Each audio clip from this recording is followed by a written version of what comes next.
Gold has been a standout performer, hitting record highs this year as investors turn to safe haven assets among geopolitical tensions and inflation concerns. But questions have been raised about whether South Africa has been able to capitalize on this as the country also battles illegal mining. Mineral and Petroleum Resources Minister Gwede Mantashe is joining us now for more. Minister, thank you so much for your time and a very welcome to you during this festive season. Thank you very much. Your question reflects lack of knowledge about mining. No, we certainly will get into it, Minister. There is real lack of knowledge about mining. No, then you're going to unpack it for us. Okay, Maybe okay. Let's just start off, perhaps, Minister, with looking at the state of mining in the country currently. I mean, if you just, over the past year, give us your assessment in terms of the overall health and the sustainability of our mining sector. Let's start with gold. Yeah. It has been declining now for years. We've been mining it for 140 years plus. Now, many South Africans don't understand that mining is not like Coke. You don't mix syrup and water and produce a mineral. If you take a kilogram of mineral, that kilogram is gone. And it goes. That's why every mine has a life. If we said it's 20 years life, it is 20 years. Gets extended a little bit there and there. And people miscalculate that in gold. We're number one producer. We produce more than half gold that has been produced in the world as South Africa. We're today not number one producer. We're number 13 in the world and number 4 in the continent. And that reflects the length of time we've been mining gold. But what people don't understand is that mining is not gold mining. We're number one in platinum, PGMs, platinum group metals. We're number one by far. We actually host 73% of known deposits.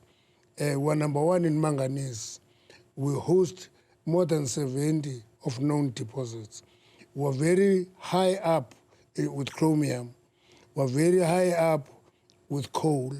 We're very high up with vanadium. You can list the others. Yeah. With the exploration fund, we're likely to make new discoveries on a number of critical minerals. And when people ask me, what are critical minerals? I said, every mineral is critical. It depends where you are.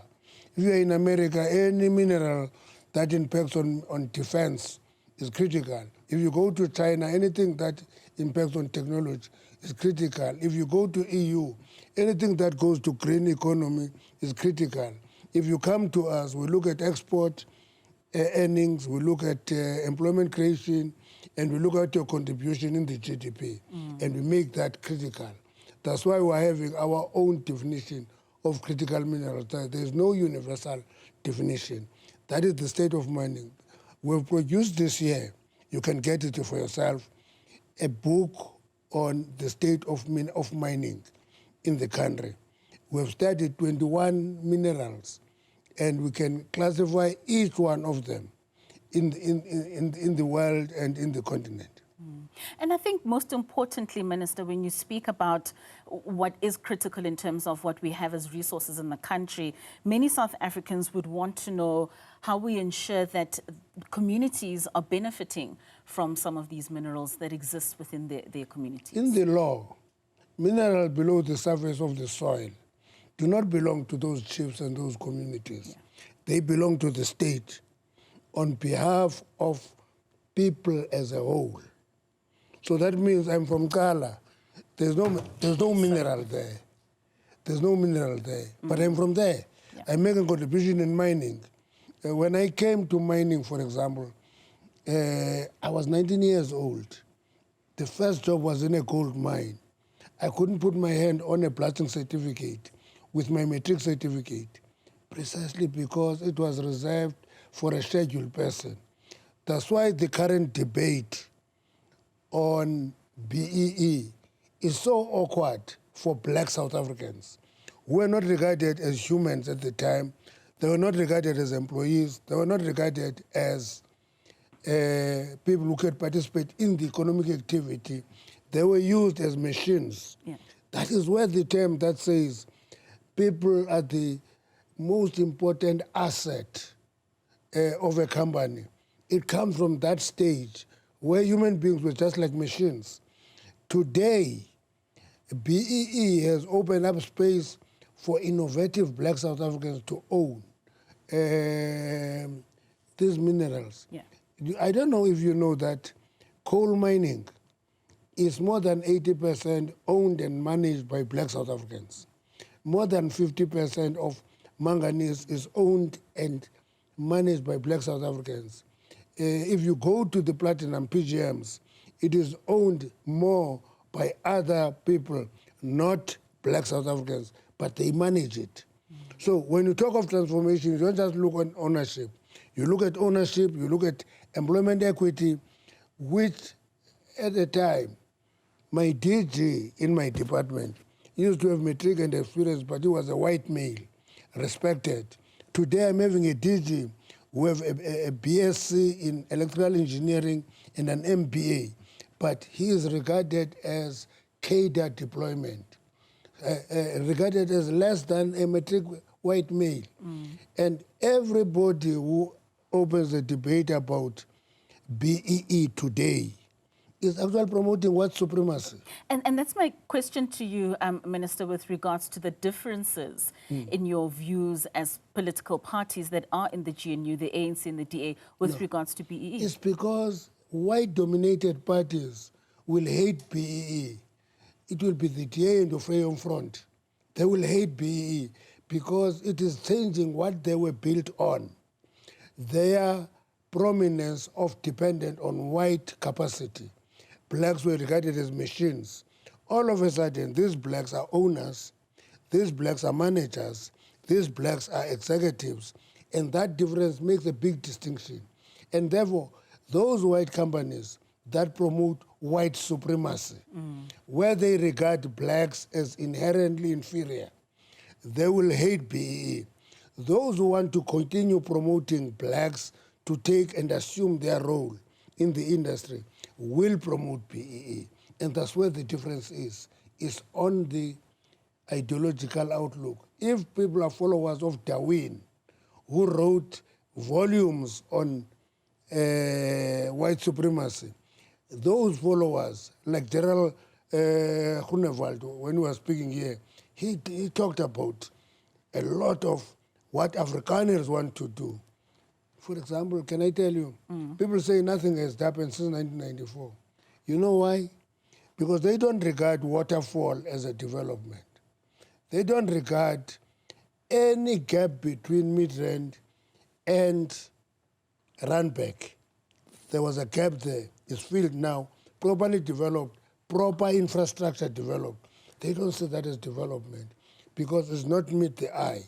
They don't know that there's no gap between Pretoria and Johannesburg. They don't know that there's no gap between Pretoria and the And why is that so, Minister? Why do you think that we still have those gaps in people's minds where things have already been done? It's because I think there are two reasons for that. The first one is that as ANC, we don't talk about it enough. And as the result, people, when they say there's nothing happened since 1994, we hide our heads and not point at them and say, go to Polokwane. Polokwane is totally different from Pietersburg, which used to be a small dorpy, and today is a city that will be a metro at any given moment. You go to Mbombela, which used to be Nelspruit, small dorpy, is now a city. That development is not visible in the minds of people because we don't talk about it. When we talk of Johannesburg, we talk of the Johannesburg Central. That there is Rosebank, Sandton, Waterfall, and it goes on and on. We don't. It's not in the mind. We don't. It doesn't register. And because people believe that blacks cannot do it, they want to find somebody who have done that when there was a black government, and they find them in the mind.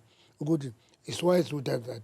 But what they don't appreciate is that you wouldn't have a waterfall unless you developed that world-class infrastructure on top of which waterfall is built. If you don't build that infrastructure, there will be no waterfall. And that is what this government has been doing. And therefore, all these debates are debates about what is in the mind of people, not what is real. You speak about the ideological differences, and I'm quite interested in wanting to know how you find that balance, especially within the GNU, between the Darwins and the Marxisms.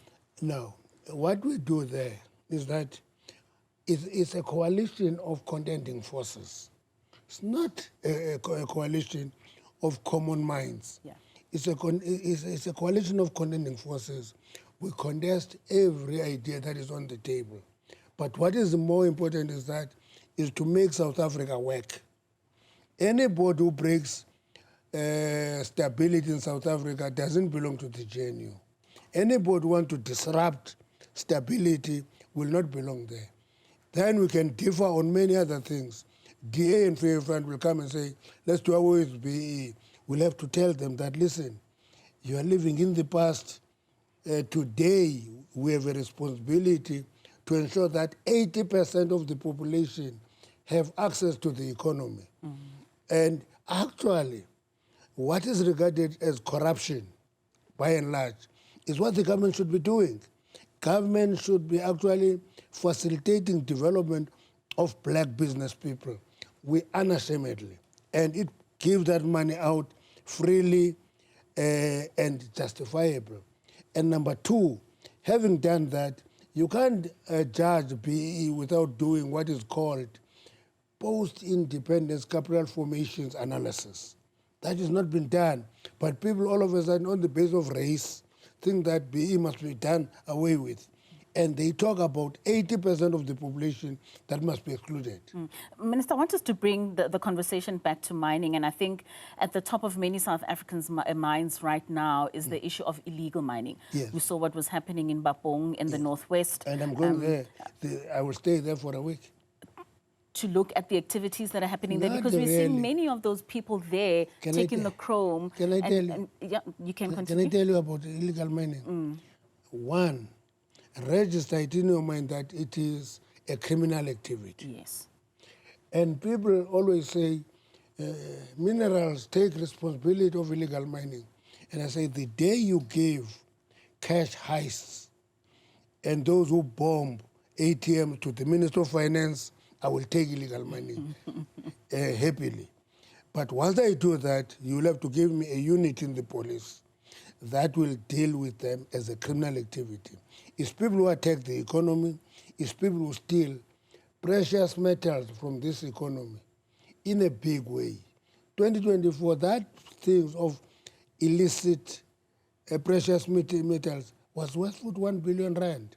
That is a leakage in the economy. Yeah. It's a criminal activity. It's not a mining activity. And certainly it's a criminal activity run by big syndicates. I mean, right now we look at the people at the bottom of the food chain, the Zamazamas, but a lot of people are asking, why is it that we are unable to go for the people that bring in those excavators and ensure that they take out those minerals? That depends on our intelligence capacity. Because that intelligence capacity must be able to investigate who owns what. Police do pound excavators. They pound machinery. But they can't get to owners because foot soldiers don't know the owners. And the owners escape scot-free until we get into the owners and the syndicates. We're not going to defeat illegal mining. We're making good progress. You know, when this thing happened in Stilfontein, everybody threw their hands in the air. They thought that we're heartless because 78 of those illegal miners died in the process. We regarded it as heartless, and we said, but out of more than 1,600 illegal miners there, only 21 were South Africans. So it's actually very clearly in statistics, not a South African phenomenon. It is a foreign phenomenon and we must deal with it as a criminal activity. It requires police, it requires intelligence, it requires the Border Management Agency, it requires Home Affairs, it requires everybody else to put their hands together to deal with it universally. That's why in the law that we're revising today, we are making illegal mining a more serious criminal activity. with tough sentences. I mean, you speak about how we are seeing that it's not many of these South Africans that are participating in many of this illegal mining activity, and you're mentioning all the other agencies that need to come on board with regards to ensuring that we curb the amount of activity that is happening at our mines illegally. How important is it for us to recognize some of the nationals or maybe working with the countries of the people that are coming into South Africa and committing some of these acts? That is quite important because it used to be Basotho who were leading. All of a sudden, it's Zimbabweans now. Mozambicans, the number is growing. Malawians are also present. And if you can deal with those 4 countries and they appreciate the damage they are causing, it will go a long way. That requires international relations to be involved in the discussion so that we don't go out there as mineral and petroleum. We shoot straight. It requires diplomatic approach to those countries and talk to them. All right, Minister, let's hold the conversation there. We will continue. And when we come back, I just want us to talk about the social compact that many of these big mining companies have in the country and many of the other issues that do impact your sector. That is the Minister of Mineral and Petroleum Resources, Gwede Mantashe, speaking to us about the roundup of what's happening in the mining sector. Please stay with us.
Welcome back. We are joined in studio by the Mineral and Petroleum Resource Minister, Gwede Mantashe, who's talking to us about the state of mining in South Africa in 2025. So, Minister, you touched a little bit about the large companies that do operate in the country, and I maybe just want to pick your mind with regards to what you believe is their social compact, because a lot of the times we look at government in creating a conducive environment for private and big business to operate in the country. Do you think mines in South Africa are playing their role when it comes to their social compact and corporate responsibility? Before I come to that, very few South Africans appreciate that the ANC government took over a bankrupt state. If you talk to President Thabo Mbeki, he will tell you that he entered an office empty with a table and a chair, no piece of paper. They had to structure everything from scratch. But at the same time, that government created a social security system that was more biased towards the poor. Many people don't count that. Yeah. Because when they look at social grants, they say that's peanuts. And they forget that before 1994, no black South African was entitled to social grants. That there are now millions getting social grants is a state that is very conscious about social responsibility to its citizens. In the mines, we've established a system called social and labor plan. If you go to mining areas and labor sending areas, you will find that mining companies do build schools, they build clinics, there's even and they also fence land for food production. there is even one company which I was going to follow to others, which has actually handed over vehicles to the police to fight crime. That is the responsibility of the mining companies. When I talk to them about the social and labor, I say to them, that is a social license of a mining company to relate to the community where it is working, rather than mining companies known for leaving holes on the ground. That has changed a great deal today. Do you think that, I mean, you speak about mining companies leaving holes. We looked at the situation at Stilfontein, and the mine rehabilitation was one conversation that was had around that particular instance. Do you not find that a lot of the illegal mining activity is because of that lack of rehabilitation? You see, before 1994, that's what people in South Africa forget. There was no law that imposed a responsibility to rehabilitate. Okay. It is the current government that introduced a law for rehabilitation. Then rehabilitation is in two forms. There's what is called concurrent rehabilitation by operational mines. There is what is called rehabilitating ownerless and derelict mines. Those mines that belong to companies that dissolved many years ago left holes. And the state takes responsibility to rehabilitate those. We found 6,100 holes on the ground that we must rehabilitate. It's now under 5,000. It's now under 5,000. We're making progress, but the budget is too little to accelerate the pace. If we could do both, it would be better. Stilfontein, fortunately, was belonging to an operational mine, and we imposed a penalty on that mine to rehabilitate those holes because it is operational. If it doesn't do that, it is neglecting and run away from its responsibility. So that is what we are enforcing everywhere we go. But it is quite a huge responsibility, particularly here in the Witwatersrand. You know, in the Witwatersrand, many of the mines that mined here are derelict and they have left. They've disappeared. And we must close those holes. We're doing that. We've done well in the East Rand. We're having progress, good progress in the West Rand. And we're also discovering leftovers of gold in the West Rand. And that will create new mines that will mine those areas concurrently with mining gold. And the talk of many of the mining companies being the ones at the helm of illegal mining because it's cheaper to mine illegally as opposed to doing it by law. Do you find that that is an actual growing trend? That will require proper intelligence investigation. Our view is that operational mines can never be accessing illegal mining products. If they do that, there are conspirators in the illegal act, and therefore heads of those mining companies must be arrested with illegal miners. Until we prove that properly and scientifically, we take it as if it is not happening while the investigation is going on. Maybe let's just talk about some of the then other sectors that support mining. I mean, we saw TransAlloys, that smelting company for manganese, could possibly see, 600 jobs that would be lost if at any point in terms of what their plans are. How does government address the socio-economic impact in such instances? It's not TransAlloys. It's Beershoek Mine. Yes. In Postmasburg. That is closed because ArcelorMittal was not taking out the product that they used to take. We've put 1.6 billion rand in ArcelorMittal. That amount, I'm still wanting the Minister of Trade and Industry to account for that amount on ArcelorMittal. Okay. Number two, we've talked to Minister Ramkhupa. He has reduced the price of electricity for smelting a great deal. It has cut it by more than half, by the way, which has actually worked out to something like 9 billion rand. If you can interview him, he will give you the details. But that contribution is about making smelting competitive to the world. But the Chinese are a very slippery competitor out there. And how do you then circumvent such when you say players such as the Chinese are quite a slippery competitor, how do we as a country just find our ways in balancing that we are still competitive? The first thing is that we must refuse to export raw commodity, because Chinese built their chrome industry on the back of our mines, because we're exporting raw commodity chrome to China, and we say we must actually impose a quota that must be exported of chrome there. That will, in the long term, work on the Chinese competitiveness. Yeah. And it will improve our competitiveness, because we will export chrome alloys and manganese alloys instead of raw commodities. Speaking of the Chinese, I mean, how do you see technological innovation and automation reshaping the mining industry? It will reshape the mining industry. But the reality of the matter is that take gold, which is where we started. Yeah. You know, Mponeng is more than 4 kilometers deep. There's no deep gold mining like that in the world. Many of our gold mines are deep, hot, and seismicity is prevalent. That is, land shakes. And accidents are prevalent. That's why you will find fatalities in the industry occurred in gold mines than anywhere else in the industry. We are at 42% record now.